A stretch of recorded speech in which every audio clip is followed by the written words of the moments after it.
बटलाओ गांव एक मध्यम अफ्रीकी गांव था जहां इससे पहले कोई दिलचस्प वाक़या पेश नहीं आया था।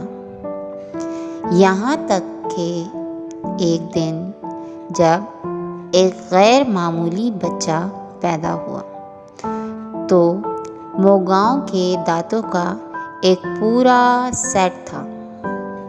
मुकामी देहाती इस मौजज़े को देखने के लिए MMA मोगास के घर पहुँचे और अपनी बड़ी मुस्कुराहट के साथ मोगाओ के लिए खुशियाँ ले आए। गांव में जल्द ही मोगाओ के वालिदैन को एहसास हो गया कि वो एक होनहार बच्चा है। जब वो 6 माह का था वो चल फिर कर किताबें पढ़ सकता था और तस्वीरें पेंट करता था।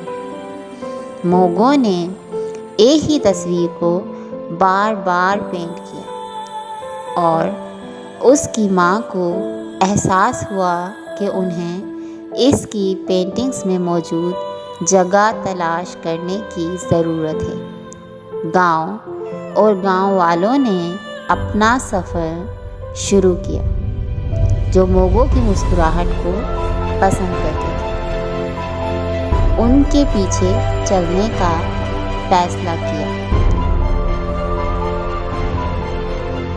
वो कई दिन तक जंगलों में, नदी नालों और बड़े बड़े पहाड़ों से गुजरते हुए आखिरकार मोगो के ख़ास मुकाम पर पहुंच गए जो बिल्कुल उसी की पेंटिंग्स की तरह लगता था। इन लोगों ने फैसला किया कि वो एक नए गांव की तरतीब पर काम करते हैं, एक ऐसा गांव जहां हर कोई खुश था। जब मोगो बूढ़ा था वो इस रंगीन गांव का बादशाह बन गया। मोगाओ खुशियों की बादशाही बढ़ गई और करीब और दूर तक मशहूर हुआ। वो बादशाह था जिसने अपने लोगों को मुस्कुरा दिया और उस बादशाह ने अपने गांव के लिए बहुत से काम सरअंजाम दिए। मोगाओ ने अपने गांव वालों के सारे ख्वाब पूरे किए।